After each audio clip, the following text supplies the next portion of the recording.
ngapain juga polisi ngetes anak buahnya pakai narkoba atau tidak? Kenapa kita nggak melakukan yang sangat konservatif? Pernah kita lakukan dan sangat sukses. Kita untuk yang namanya COVID aja Pak, kita colok Pak. Kenapa enggak kita coba? Ya, semua rakyat Indonesia kita tes narkoba. Nanti kita punya data yang ongkosnya juga nggak mahal. Yang mau masuk sekolah tes narkoba, yang mau kerja tes narkoba. Nah, bukti tes itu nanti berlaku sampai 3 bulan atau 4 bulan sampai setahun. BNN-nya terbantu, kita punya peta besar terkait yang terpapar seperti apa. Nanti kita akan melakukan kebijakan yang lebih berbeda lagi ketimbang seperti yang ada saat ini. Kalau saya ngomong tidak populer, tapi kalau Pak Kepala BNN yang ngomong, ya pastinya bisa masuk akal gitu.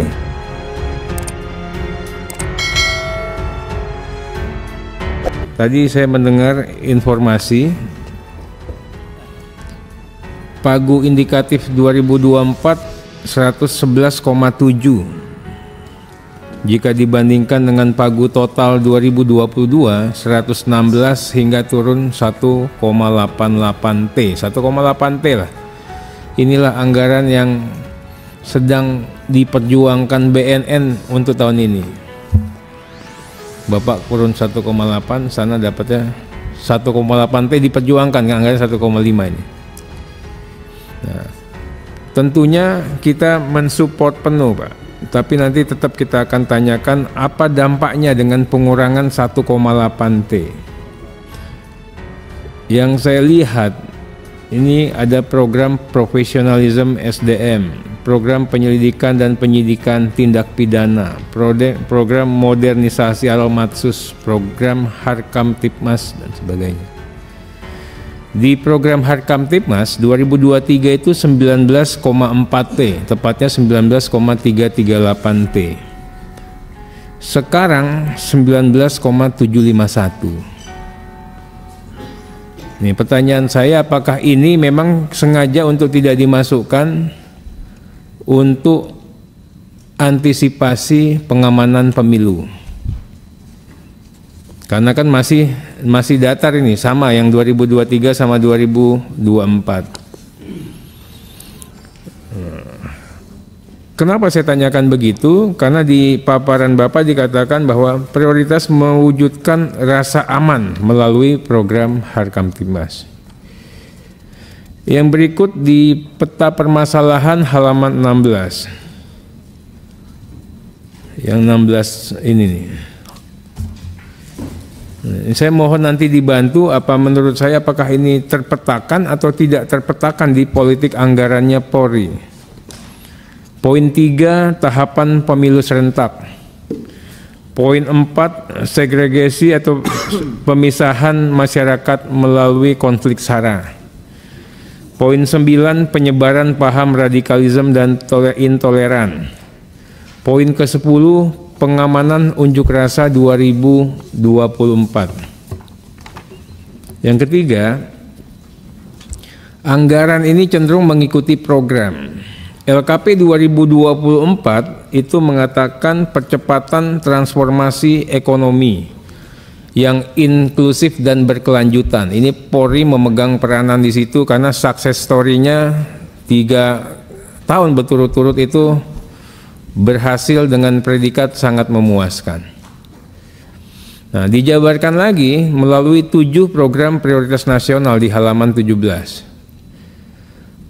Polri menetapkan sasaran prioritas tahun 2024. Apa itu? Mewujudkan rasa aman di tengah masyarakat, meningkatkan kualitas pelayanan publik, meningkatkan kepercayaan publik melalui penegakan hukum ini, bukan melalui yang lain-lain. Kemudian meningkatkan profesionalisme dan kesejahteraan Polri, meningkatkan Sarpras dan Al-Matsus Polri, mewujudkan pemerintahan yang baik dan bersih. Pertanyaan saya, how to nih, bagaimana, melalui program apa, dan biayanya berapa? Halaman 18, anggaran baru saya pastikan Pak, tidak dikonstruksikan untuk tahun politik. Karena di sini baru ada kita bicara pemilu dan pilpres serentak, baru bicara pilkada serentak di tahun yang sama, baru bicara antisipasi kerawanan penegakan hukum yang menimbulkan pro kontra, sengketa pemilu, penundaan pemilu 2024. Kami apresiasi Polri ini menjawab apa yang disampaikan Ketua Majelis Permusyawaratan Rakyat ini, yang harus meluangkan juga jangan-jangan pemilunya bisa ditunda atau bagaimana. Nah ini nanti Pak, kita ingin lihat, karena nanti segala cerita itu adalah Polri minta tambahan anggaran 12,1 T. Nah kami mohon nanti dielaborate, karena Bapak mengatakan 4,57 T itu untuk belanja modal, belanja pegawai, gaji pegawai baru dan sebagainya, dan pembayaran tunjangan kinerja. Nah yang 7,544 T untuk meningkatkan operasi kepolisian yang salah satunya untuk pemilu 2024. Nah yang untuk pemilu 2024-nya ini berapa kalau boleh tahu Pak, dari 7, sekian. Nah, kami juga ingin mendapatkan konfirmasi terkait dengan tunjangan Babin Kamtibmas Pak Wakapolri, karena kemarin kita sudah menyetujui. Nah yang di sini juga belum ada dilaporkan ini, Babin kita ini di tahun ini apa betul dapat tambahan, kemudian efektivitas polisi RW. Kalau polisi RW itu seperti yang kemarin, polisi RW tidak diberikan tunjangan, hanya berdasarkan kewilayahan ya. Nah, kami kunjungan juga, termasuk juga kehadiran operasional teman-teman Polsek Pak. Tadi sudah disinggung sedikit bagaimana Polsek itu keliling-keliling itu harus terpaksa berkreatif ya, karena kalau nggak kreatif dia nggak bisa mobilnya keliling Pak Wakapolri. Nah ini kami juga mohon nanti diberikan gambaran. Terakhir, bagaimana terkait dengan masalah kesejahteraan teman-teman Polri Pak. Nah ini nanti Pak Kabar Eskrim mantan SDM nanti dikasih gambaran betul. Banyak orang mengatakan kita ini sudah sejahtera Pak. Ya mungkin yang di Jakarta Pak, tapi kalau yang di daerah-daerah itu sedih juga. Nah minimal ya kita juga mohon untuk fungsi-fungsi kepolisiannya hadir. Apakah ada nih polsek, berapa persen polsek yang nggak punya ruang tahanan? Berapa persen polsek yang tidak layak menurut standar polsek yang memang seharusnya ada. Begitu juga terkait dengan masalah DOB, pembentukan tidak hanya Polres, satker-satker baru yang memang harus ya menjadi suatu kebutuhan. Mungkin itu sekali lagi Pak Wakapolri, terima kasih atas kerja-kerja hebatnya. Pastinya kami memberikan dukungan penuh terhadap anggaran yang dibutuhkan oleh Polri. Yang berikut untuk Pak keluarga kami dari BNN, pertama apresiasi serapan realisasi anggaran tahun 2022. Ini kelihatan sekali teman-teman di BNN bekerja ekstra keras dengan anggaran yang sangat terbatas ya. Ada blokir juga kemarin, ya masih bisa untuk menghasilkan postur anggaran dan realisasi capaian kinerja seperti yang ada pada saat ini. Pak Kepala, kami boleh nggak diinfokan nanti, ini yang semua perkara narkoba itu kena TPPU nggak? Nah kalau kena TPPU itu yang dirampas, ya, yang bisa masuk ke negara itu berapa? Mudah-mudahan ini juga bisa membantu nanti. Berikutnya apresiasi 14 kali berturut-turut WTP. Kalau tempat-tempat lain WTP biasa, tapi kalau BNN itu luar biasa. Bukan saya bilang itu ada ongkosnya, tapi memang ya mau nggak mau suka tidak suka itu mendapatkan WTP itu susah. Dan saya pastikan pastinya BNN nggak pakai ongkos-ongkos ini buat dapat WTP.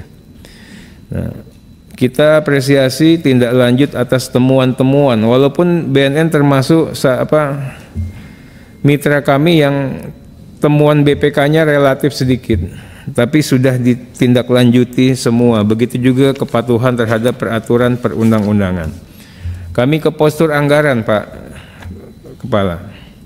Sekarang ini turun 300 M. Sekarang 1,5. Sama ini, dampaknya apa? Kemudian P4GN-nya itu 292 M, itu sama mungkin 20% dari total anggaran. Kalau kita jabarkan lagi, si yang 20% ini untuk tas itu hanya 133 M, hanya kira-kira 8%, Pak. Untuk pencegahan 52 miliar, hanya 3,4%. Rehab 82 miliar, itu 5,34. Nah, ini memang seketat itukah atau memang bisa diperbesar lagi, Pak? Karena dampaknya nanti begitu bicara tas, saya yakin nanti, Pak, di tiap BNNK, jangankan kita mau buat BNNK di setiap kabupaten kota nih, di setiap BNNK yang existing saja, pasti nanti anggaran pemberantasan untuk satu tahun, kayak kemarin Pak, 37 sampai 34 juta itu, sak tahun itu. Ini kan kasihan sekali, kalau modelnya masih seperti ini Pak Kepala, kalau boleh nanti dipikirkan ini. Ya, bagaimana biar bisa si 37 itu menjadi sekian M? Apakah dengan cara-cara kerja bersama dengan teman-teman kepolisian atau dengan apa? Ya, ini mengenai postur. Kemudian kebijakan atau kegiatan strategis di bidang pencegahan. Saya itu yang paling sering menghadiri. Mohon izin Pak Arteria, waktu. Ya, terima kasih Pak. Nah, boleh nggak ini ya bidang pencegahan yang hanya 52 M ya, daya mas ya, ini daya pemberdayaan masyarakat 57, sekian M, rehab 82 M ya, karena di sini ada agen pemulihan, ada intervensi berbasis masyarakat dan sebagainya. Boleh nggak nanti, kalau boleh Pak, nanti kita bicara bersama Pak ya dengan Kemendagri untuk memastikan setiap daerah harus memiliki perda P4GN terlebih dahulu. Dengan Bapak punya perda itu, Bapak bisa kerjasama langsung. Jadi nanti yang kerja itu kementerian lembaga. Nah, saya kasih contoh di Kabupaten Kediri Pak, di tempat saya paksain semua perdanya hadir. Dengan perda hadir nanti kita tinggal minta Pak Bupati, Pak Wali Kota, adain acara narkoba pakai uangmu, tapi yang ngisi acara teman-teman BNN. Ini lebih membantu Pak. Terakhir Pak Habib, ini masalah bicara mengenai efektivitas. Saya hanya ingin tahu apa betul data prevalensi orang yang terpapar narkoba itu hanya sekian persen Pak, 5% atau berapa? Ngapain juga polisi ngetes anak buahnya pakai narkoba atau tidak? Kenapa kita nggak melakukan yang sangat konservatif? Pernah kita lakukan dan sangat sukses. Kita untuk yang namanya COVID aja Pak, kita colok Pak. Kenapa enggak kita coba? Ya, semua rakyat Indonesia kita tes narkoba.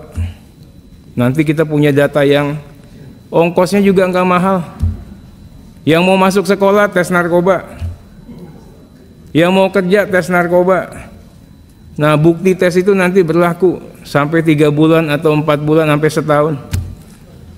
BNN-nya terbantu, kita punya peta besar terkait yang terpapar seperti apa, nanti kita akan melakukan kebijakan yang lebih berbeda lagi ketimbang seperti yang ada saat ini. Kalau saya ngomong tidak populer, tapi kalau Pak Kepala BNN yang ngomong, ya pastinya bisa masuk akal gitu. Terima kasih. Wassalamualaikum warahmatullahi wabarakatuh. Waalaikumsalam warahmatullahi wabarakatuh.